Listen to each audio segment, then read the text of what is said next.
before we get started, I just like to know, when I give presentations in public, I like to be as interactive as possible. And obviously with this format, it's a little more challenging. But I will, ask you questions, and I encourage you to type in, answers if you want to do that. And feel free to ask a question at any time. I don't mind, stopping what I'm talking about to clarify things if it's not clear. So the first thing I always like to ask people, though, is I'll just preface everything by saying I'm a Utah native, and so I didn't. I haven't been in Utah dealing with Japanese beetle on my plants. All right. Well, we probably got a lot of people here from the West, which is great. Well, the first thing we'll start out by talking about is just that Japanese beetle is an invasive species. Joey, in the chat, a lot of people are saying yes. Oh, they are. Buc-ee's. Oh, okay. Yes. Let's see. I don't know why I'm not. I can't see the chat, I suppose. Okay, I can't see it because I'm presenting. Well, I guess what I'll just say to those folks, is there anybody that would like to share just an experience with Japanese beetle, them dealing with it? And maybe you could read it to me, Marianne. Yeah, there was someone in Wisconsin that constantly had problems on their blueberries. Yeah. Okay. And another person used to collect them in jars. In jars. Yeah, that's what I've heard. So when we catch Japanese beetle here in Utah, we usually find, a few.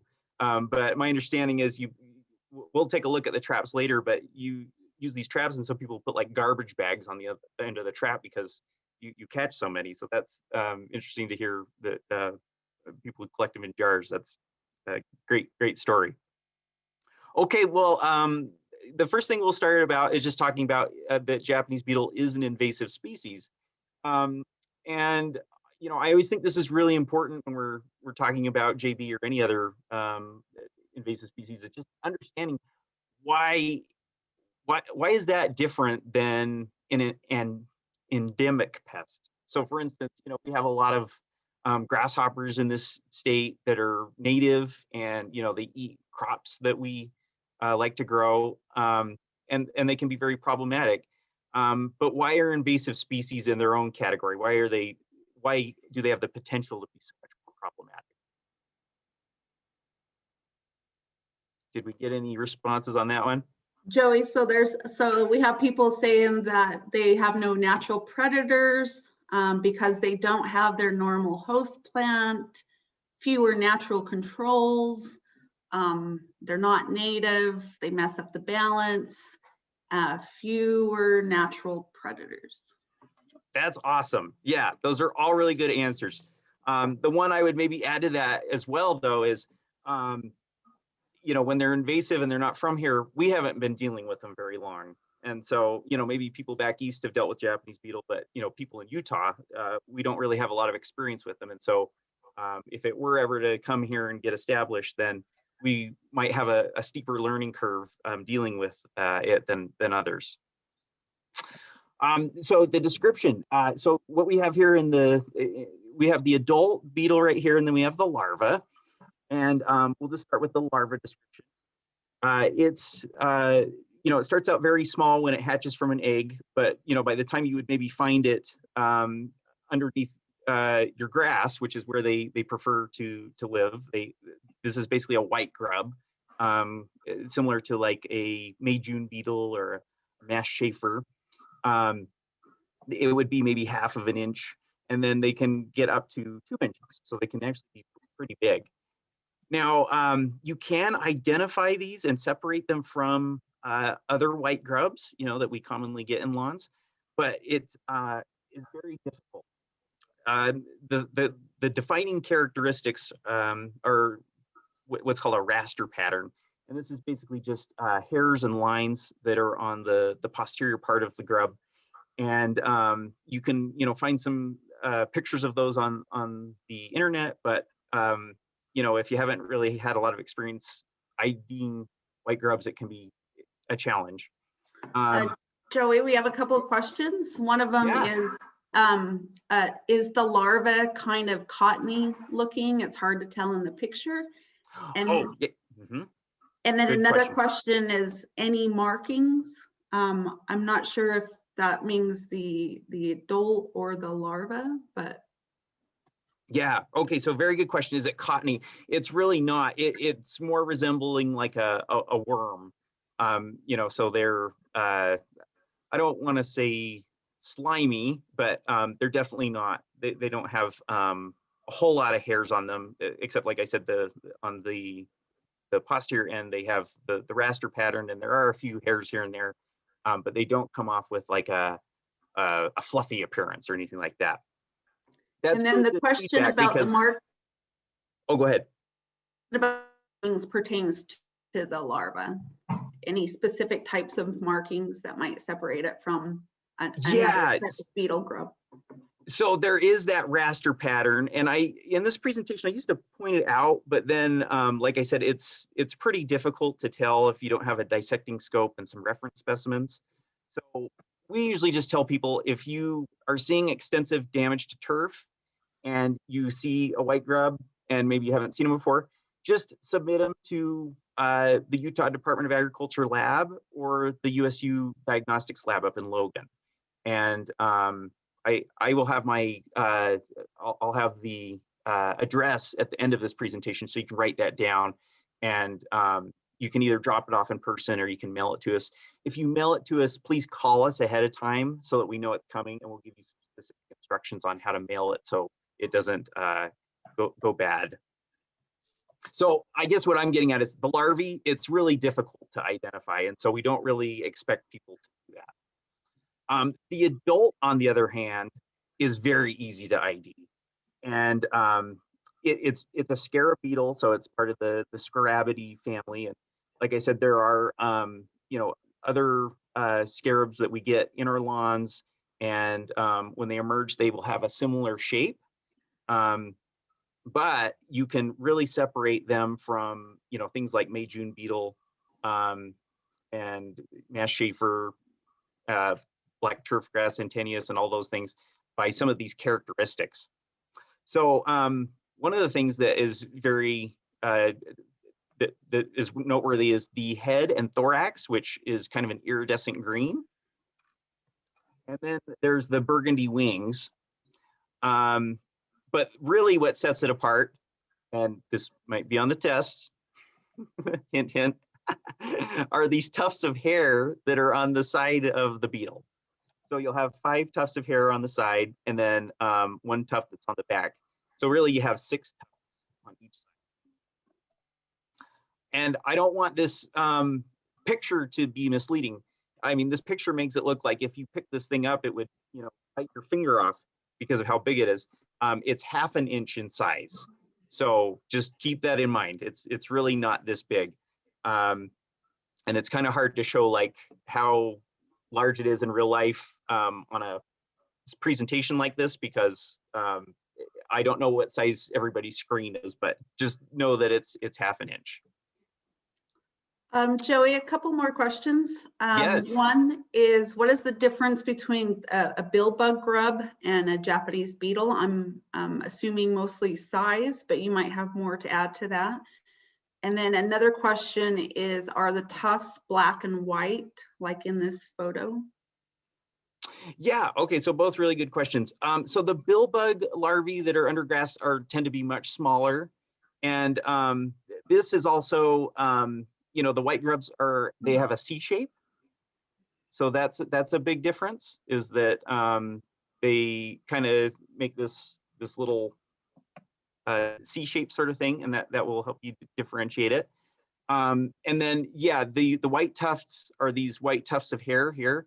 And then you'll notice that it is on kind of a darker background. That's actually the beetle's exoskeleton. And it does have some little white hairs you can see here, but these white tufts are really what's helpful in differentiating it from you know, other scarab beetles that we have. So okay, and then we've got the damage. So down here in this corner, this is some turf that's been damaged by a Japanese beetle. And you know, as the person that brought up bill bugs, there's a lot of overlap and damage from other turf feeding insects and Japanese beetle, but we'll give you a few things that can help you kind of narrow things down. You get the patchy dieback yellowing of grass. But one thing that can help you differentiate it from certain turf pests is that, this is a root feeder. It's not feeding on the blades of grass. So, when you have extensive damage, the grass will like pull up almost like carpet, because it's basically all of the roots have been eaten, and what's left is like the thatch and the grass. Now, I don't want to mislead you though. There's other insects that do that same thing, and that's what can be so difficult about IDing pest problems, is that there's overlap in symptoms. So just because you have grass that's pulling up like carpet doesn't mean you have Japanese beetle, but that could be an indication. And that would be a case where you maybe want to dig around in the soil more to see if you can find some grubs. And if you do and you want to submit them to us, we're happy to take a look at them. And then up here we have some damage to a leaf. And this is the damage that the adult causes. So this is not true of all insects, that both the larvae and the adult cause damage. If you think about something like the codling moth, basically with the codling moth, the larvae does the damage, but the moth is just out there basically trying to find a mate. But with Japanese beetle, both the larvae causes damage basically to turf, and then the adult causes damage to basically leaves and flowers and fruit. And on a leaf, it's going to leave this what's called skeletonized appearance. And why it's leaving that skeletonized appearance is it's eating everything on the leaf except the veins. So that's why you kind of end up with that that skeleton appearance on the leaf. Now, again, there's other insects that do that. So we can't just say, oh, you have a leaf that's skeletonized, you must have Japanese beetle. But it definitely, narrows down what it might be, and Japanese beetle can be in that group. Joey, we have a question about what is the best time to treat the lawn against these and other grubs. I don't know if you get into control, but should we hold off or? Yeah, so we will talk about that. So yeah, let's hold off on that for just a moment. Well, the first thing I would note just to you is, and we'll get to this too, but we are considered an uninfested state with Japanese beetle, and I'm going to get into, we actually did find some Japanese beetle this year. But at this point, we don't recommend people treat for Japanese beetle because we don't have it.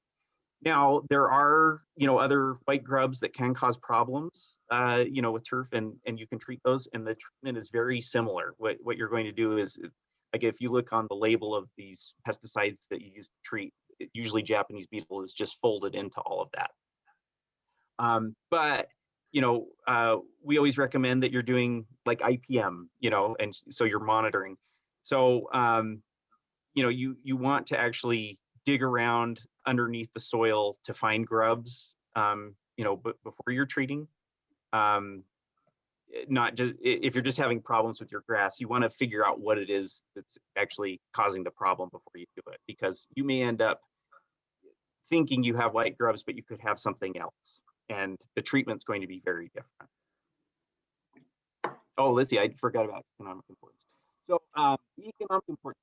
So the USDA estimates that states that are infested with Japanese beetle spend annually about $500 million in control. So that means that they are either replacing plants, they're paying for pesticide, or they're losing fruit or just flowers or things that are important about the plant. So about $500 million in damage. So I mean, that's an incredible amount of money, and that's something that's just ongoing. It isn't once a year. It's every year. And I should note that the severity of Japanese beetle depends on the year. It is not every year is as bad as the other one, but basically when USDA did this cost analysis, what they found is that on average, that's what these states are paying as a group. Okay, so here is the life cycle. And it essentially begins when the males and the females are above ground, and you can see, like, here's a nice little cartoon here, and they're eating the plant that's up here, and then they will mate. And once they mate, the female will basically dig underground, usually under irrigated turf. That's their favorite place to go because they like soil moisture. That's something that's very beneficial to their grubs growing well. So they'll dig down a few inches and lay, a cluster of eggs, and then they'll come out and they will do it again and again and again until they've laid about 50 to 60 eggs. So not every single one of those eggs is going to turn into an adult that's going to cause problems, but it definitely gives you an idea of how quickly these populations could build. When you have one female beetle that's laying 50 to 60 eggs, and let's just say a quarter of those end up growing into a larvae and pupating and becoming an adult, it could be very quickly that this could become a problem. So once these eggs are laid, they hatch, and then in early September, the little tiny grubs, as you can see here, are feeding on the fruits. And as they're eating, they're growing. Once they get into, kind Joey, of, yeah. Sorry, can I ask a question? Oh, no, don't be sorry. Sometimes your audio cuts out a little bit. Okay. Is there a mic that is moving around, or? It's probably me that's moving around. Okay. So I will just try to I'll try to, can you hear me very well right now? Yeah. Okay. I will try not to bob around because I tend to move a lot. So, okay. Thank you for letting me know that. So anyway, these grubs, they grow, and then once it gets to about early winter, they're going to dig down deeper into the soil. They're going to go, like 6 to 8 inches, and then they're going to remain inactive during the winter. That's basically how they survive the cold winter. But once it warms up, the grubs begin eating the turf roots again, and they get bigger and bigger and bigger. And then around May, they pupate. So beetles are just like, butterflies or moths. They basically start as an egg, they become a little caterpillar, and then they pupate and become an adult. So same thing here. And then around June, they start emerging, eating the plants, and the life cycle repeats itself all over again. Okay, so what, we mentioned that oh yeah. Sorry, there's a question. Is the Japanese beetle life cycle annual? So they have just one generation per year? That's a very good question. And yes, one generation per year. And then is it most like the masked chafer life cycle? I'm not sure what, yeah, I'm not sure exactly what they mean by that. Yeah, I don't know the life cycle of that specific insect, so I'm not sure either. But yeah, I don't either. I just know basically they're mating in kind of like midsummer, laying eggs in late summer, eating turf roots, in late summer to fall. Basically they're inactive in the winter, start eating and growing again in spring, and then they emerge in late spring, early summer. And it's just one time a year. So, basically, I mean, what's interesting about this is, for all the damage you've heard about this insect and all the problems it causes, it's causing turf damage in this time, and then it's causing turf damage in this time. As an adult, it's only out for a relatively small, period of its life. Oh, and I should note, somebody asked about treatment. So I think I forgot to maybe mention that. The most effective time to treat them is actually when they're in that larval stage. So, and the reason for that is, when they're adults, it's a relatively small window to hit them. But then it's also just kind of a general, it's just kind of a general rule of thumb that it's easier to kill insects when they're smaller than when they get bigger. And part of that reason is, if you're applying a pesticide in here, the insect is eating a lot, you know, when it's young, because it's building and getting bigger. And so the more it's eating of like that turf, that's the turf roots that have been treated, the more the pesticide it's going to take up, and the more likely it is to kill them. The other problem with trying to kill Japanese beetle as an adult is they're really good flyers, and they move around quite a bit. So, you know, you could spray a plant and, you know, you might be getting some control, but then they fly off and move to a different plant, and then, you know, there may not be that pesticide on there. Good questions. Keep them coming. Okay, so host material. So Japanese beetle, yeah, go ahead. There is one more question, and I can go ahead and answer that, but you might want to, you might have more to add. But the question is, are they dormant in winter months? And so they overwinter as pupae. Is that correct? And then they emerge in the spring as adults. And so they're...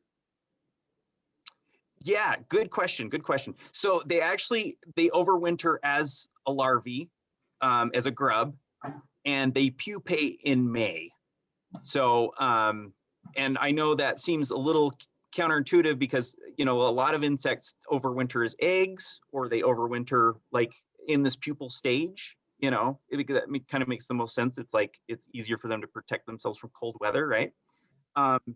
But this insect actually winters as a grub, and the way that they are able to withstand those colder temperatures is they dig a little deeper, and that helps to insulate them and keep them warm enough that they can make it through.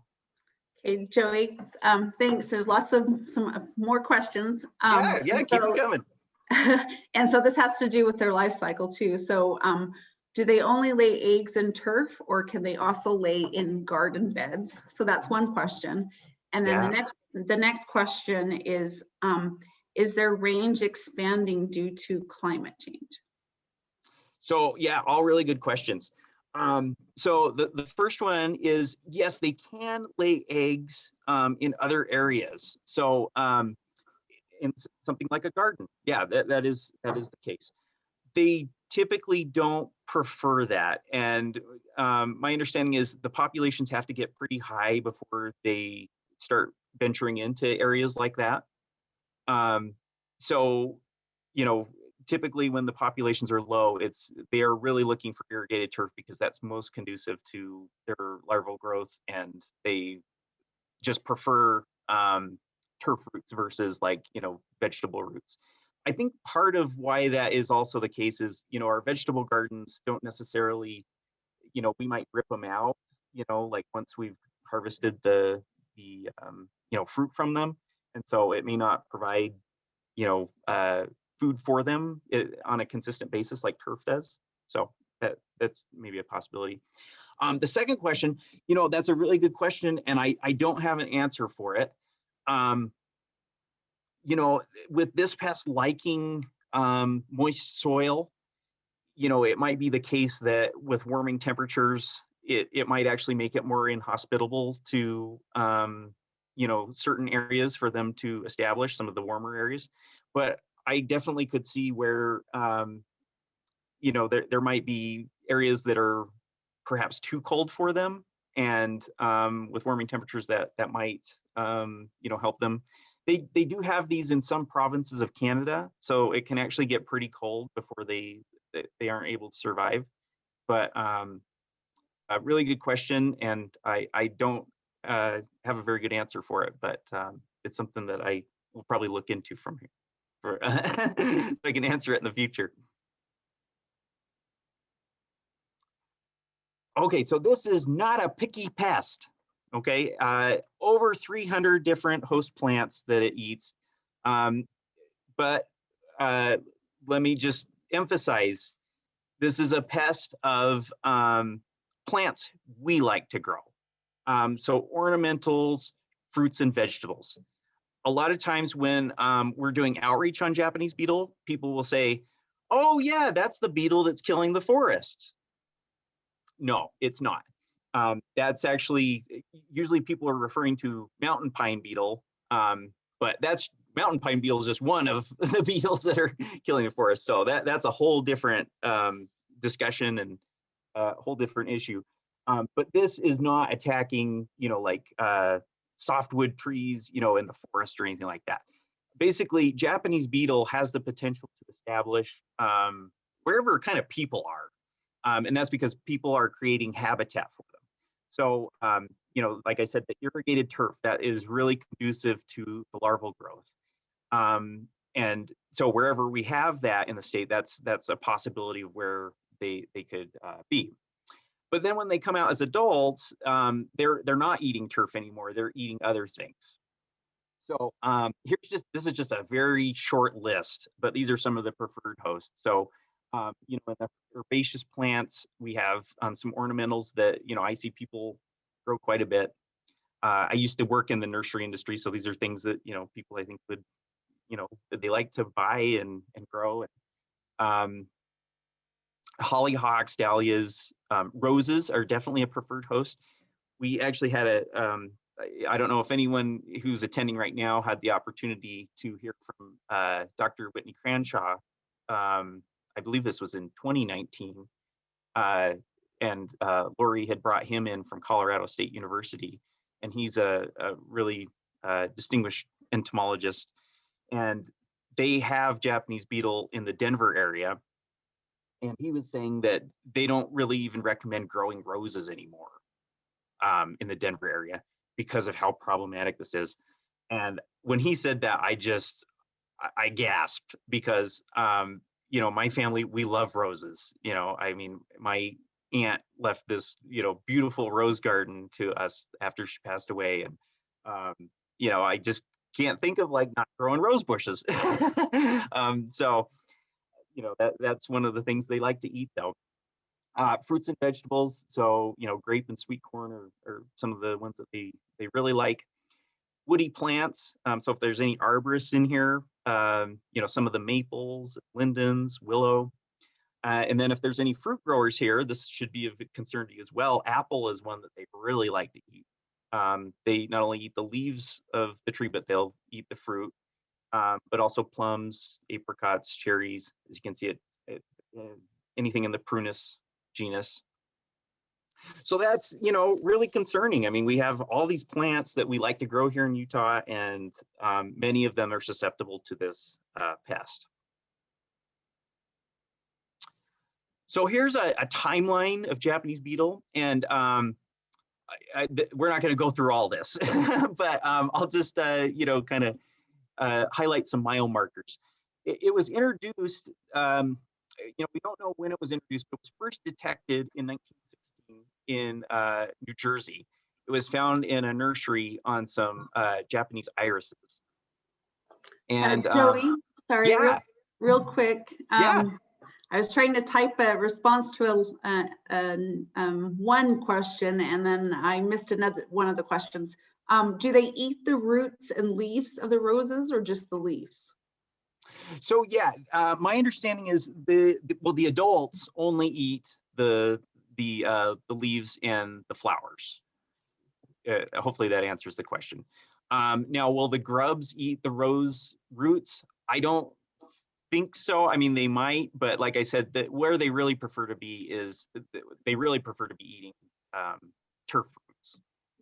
So good question. So yeah, 1916 it was introduced, and that New Jersey, they tried to get rid of it, but they didn't have really a whole lot of cooperation.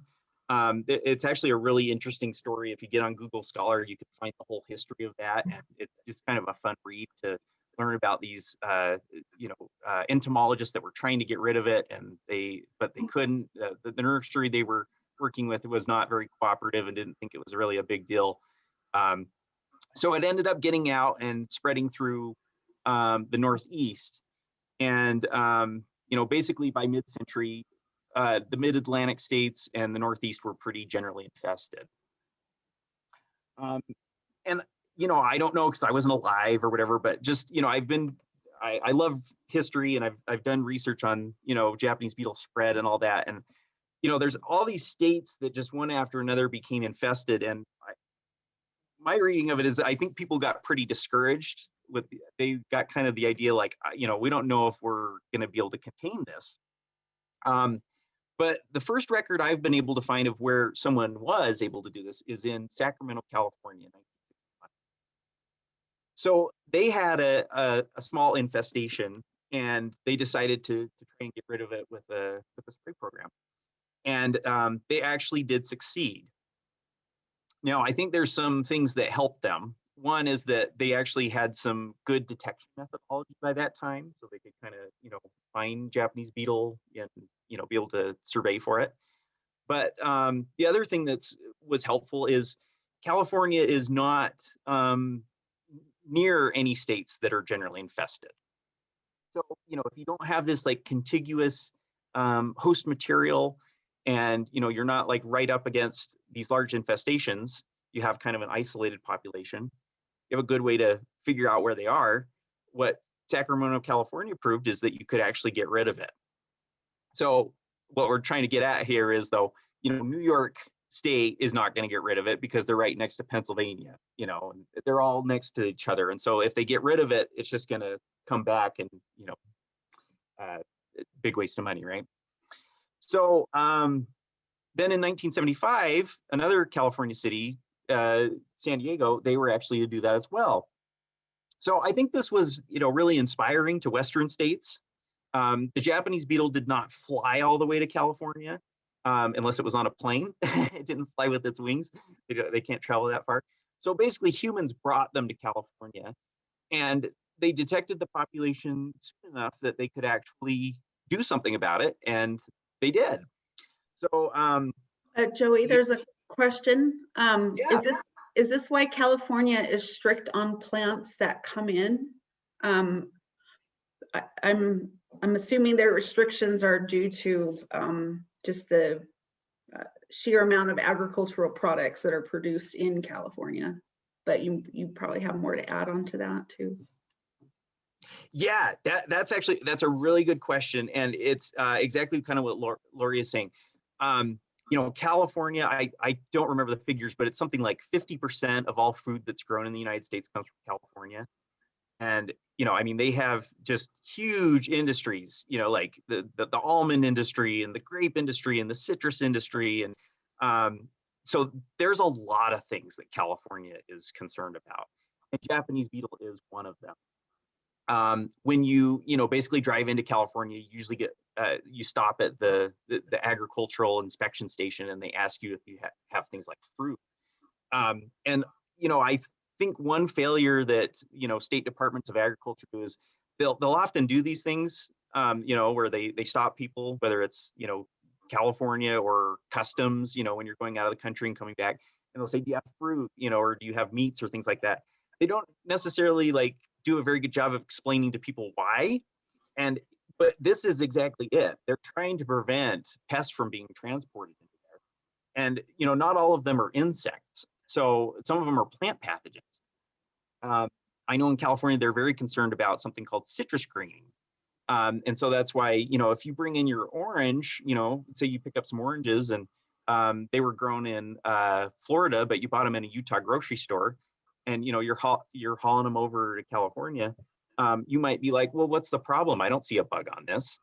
But they could have a plant disease on it, and you could be introducing that. So just to answer your question, it's not just Japanese beetle that they are concerned about, although Japanese beetle can be moved on fruit. They're concerned about a whole host of things. So very good questions. And then Joey, there's just a comment from Tony Smith. So there's an example of eradication of the Japanese beetle in Grand Junction area of Colorado.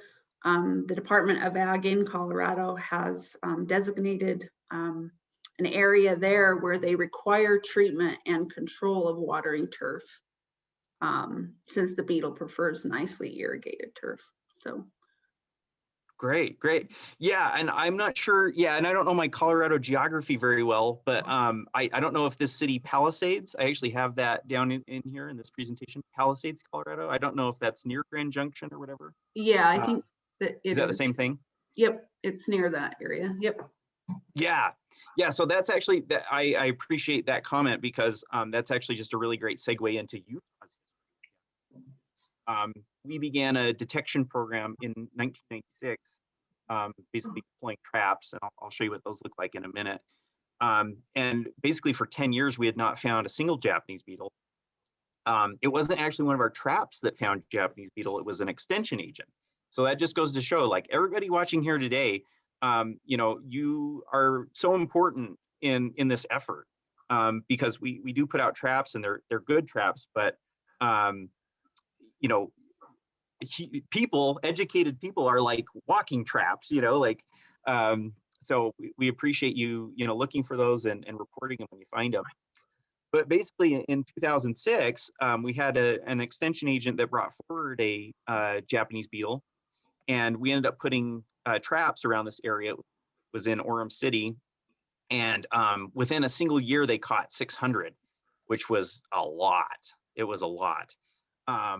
But as this person's pointing out, just 2 years prior to that, the city Palisades, Colorado, they had detected a small population, and by small I mean, you know, hundreds of beetles, and they ended up doing some treatments and got rid of it. And so, you know, we had these great stories from California, you know, decades ago, but I really think that Palisades having a more recent example of success was inspirational to the people that that took it on at that time. So it just shows you, you know, success begets success. So yeah, in 2007, we did start an eradication in Orem City, and it took a few years, but by 2011, we didn't have any beetles. I'll actually show you a chart on that. And it, you know, all's been pretty quiet here in Utah. Idaho found a population that was even larger than what was found in Orem. The height of the Orem infestation was 2,000 beetles. The height of the Idaho was like 3,000, and they actually just declared eradication last year. But Oregon in Portland, they've had the largest infestation that's ever been attempted to be eradicated. They actually ended up finding 25,000 beetles in a single year. And they've been working year after year with treatments. And I was really happy to report that last year they got it down to about 4,000. So they're really making some good progress, and just lots of support in the community. And I think they're probably on track to getting rid of it. Let's see. So there was this Orem City eradication that basically took place between 2006 and I believe 2009. People move around a lot. I mean, it's when I bought my house, the realtor said the average person in Utah lives in their house for 3 years. So people do move around. But yeah, there was this eradication effort, and basically, you know, UDAF consulted, you know, the communities that were involved, Orem City, got the Utah Fruit Growers Association involved, the golf courses, because they manage so much turf, and, you know, various other stakeholders, and, you know, everybody just felt like this was not something that we wanted to have in Utah, and so that's why they went forward. Joey, we have a comment from somebody saying that picture that's evidently their house. So oh, is it really? That was really interesting. Wow. Yeah. Oh, that is so neat. That's so neat. Well, yeah, we thank you for your participation in this program, and I think it's really paid dividends to the state. I'm actually going to get into some of we've had an economic analysis done recently, and I think it shows that this pest has a lot of potential to cause costly damage. Thank you for your participation. So right now, Utah is what we call a Category 1 uninfested state. So you can see there's Florida, Louisiana, that's in the south. The reason they don't have it there is actually has more to do with climate. And I don't quite understand this, but there is, you know, every insect has a sweet spot of what they can survive in. And there's no places in Florida and Louisiana that they really can survive in. So there's been detections of it, but they go away and they never come back. I don't quite understand why Mississippi is able to have them. Or I don't know geography that well, but this is basically what the scientists tell us. In the Midwest, basically the only state that doesn't have it any yet is North Dakota. But you'll notice there's quite a few Western states that are uninfested. And I'll just note that's not by coincidence, and that's not because of climate or anything like that. Basically all of these states are possibly could be infested based on the climate and the soil and all that. It's basically where anyone may have some plants that the Japanese beetle can host on, it could establish. And so, as I noted, Idaho and Oregon, they're currently undergoing eradication, but Idaho actually finished last year. So basically, though, go ahead. We have a question about the treatment cost. Did it cost a lot? Oh, the Orem treatment? Yeah. Yes, it was very costly. So we don't have exact figures, and I don't know why that is, but it was more than $1 million. So it was a huge cost, but I would actually say it was a huge investment for the state because when we get to the economic analysis, I'll show you that the cost of letting it go is far more expensive. Anyway, you'll notice that these Western states are not infested, and like I said, that's not by coincidence. But we actually do have something in geography that really helps us. What is it that comes along right through here that really helps maybe prevent something from moving around? We have people saying mountains, the Rockies, sand, desert. So yeah, all of those things, but the Rocky Mountains are especially helpful. So you'll notice that these states here are generally infested, and then we have partially infested states. Basically, all the South Dakota and these Midwestern states, they're likely to become generally infested one day. But Colorado and Montana, basically the eastern side of their states are infested, but not the western sides. And the mountains are kind of a natural dividing line between that. And so that's really helpful to keeping the beetle because we don't have this contiguous area and contiguous host material that some of these places back east have. So yeah, the desert, the mountains, that all helps. Okay, another question, Joey. Yeah. Lots of questions today. Oh, that's good. I like it. Yep.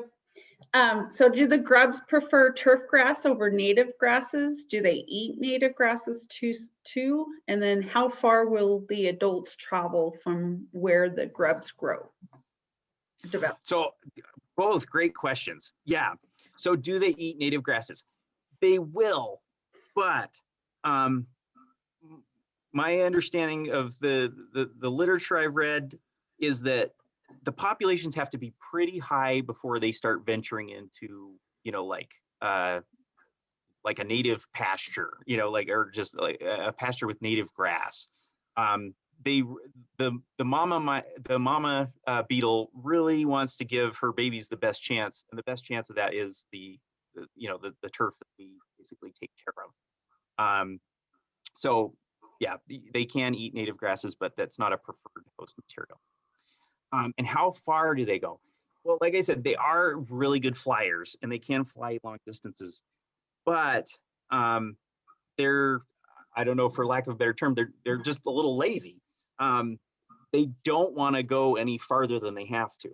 So, typically a single one is not going to move more than half a mile.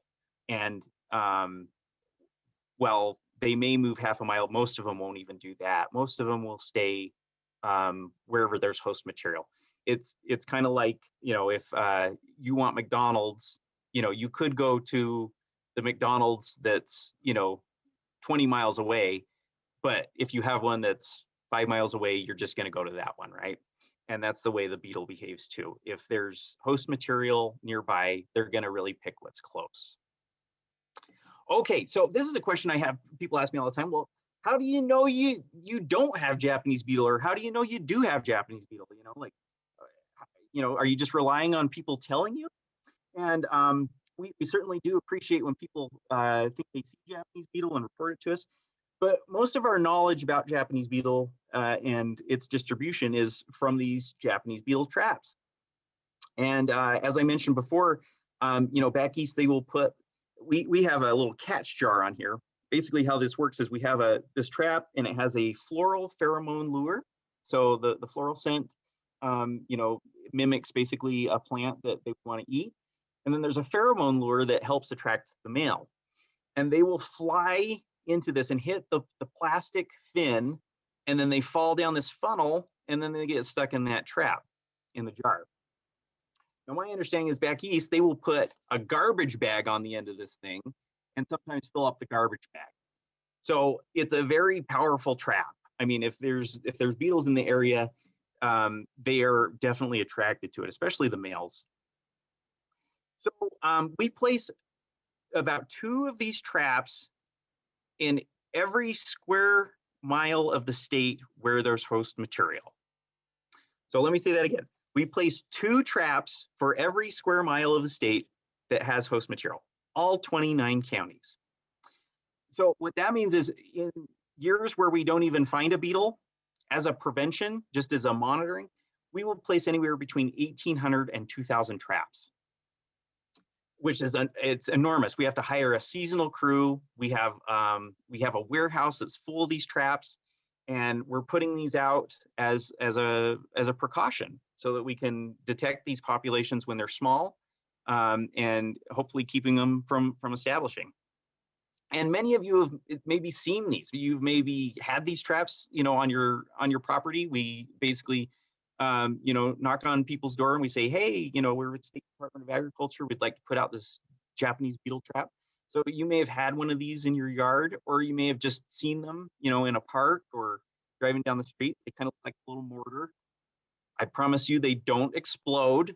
We've had people call Highway Patrol and others thinking that there was a bomb placed, but it's just a bug trap. So Joey. Yeah. Sorry, there are a couple questions and then a comment.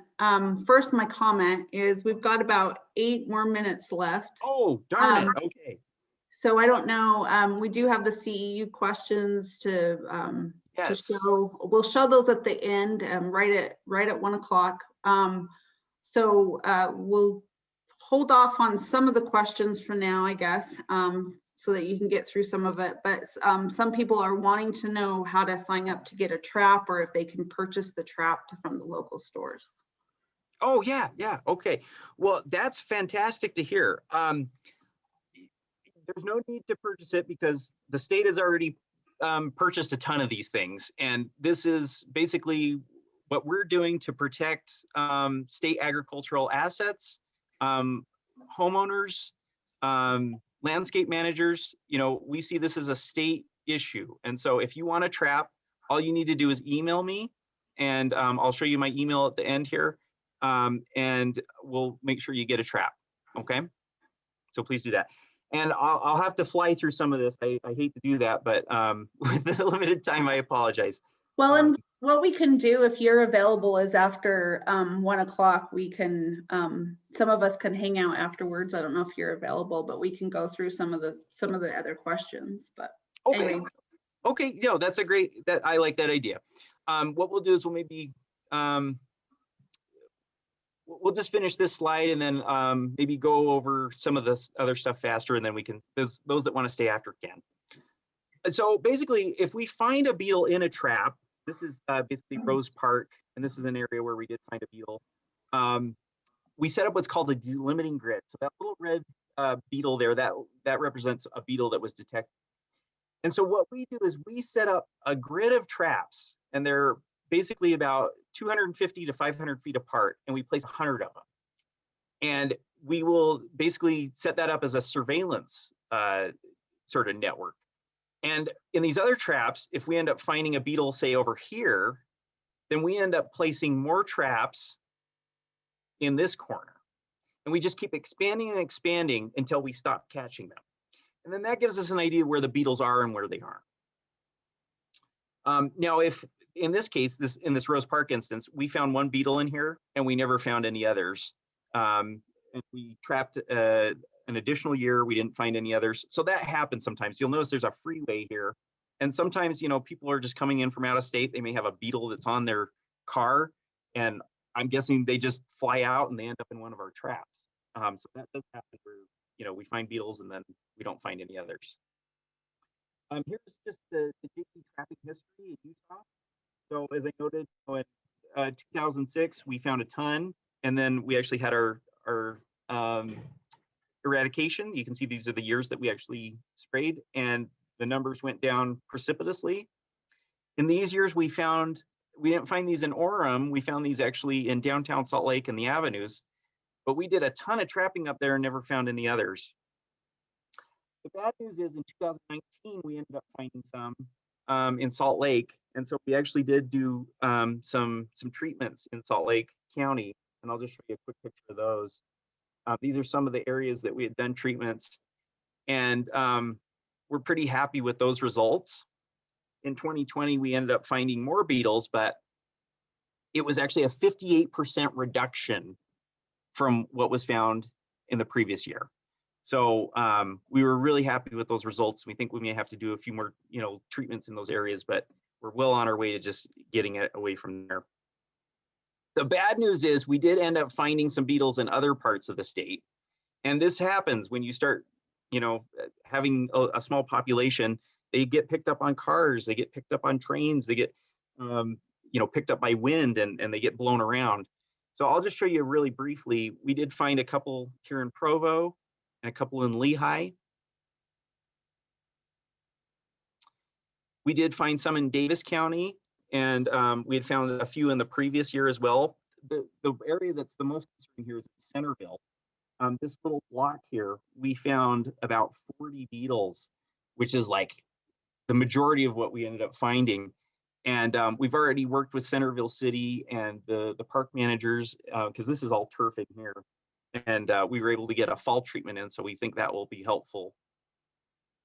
One in West Point, one in Farmington. We didn't find any others after that. So like I said, I think sometimes they just get picked up on cars and they get kind of thrown around. And then we did have this scattered amount in Weber County. The most came from this golf course, and we're actually working with them right now to get treatments done. So just really quickly, I did want to show you kind of, this is what is at stake here. If we allow populations to get really big, this is, potentially the future. And we really don't want that for Utah. Because it's not only is it problematic for, the aesthetic beauty of the state, but it's costly. We did this economic impact analysis with Westminster College of Salt Lake. And what they found is if, we let the Japanese beetles that we were catching go, within 7 years, we would have $230 million in damage to turf and $1.6 million damage to corn.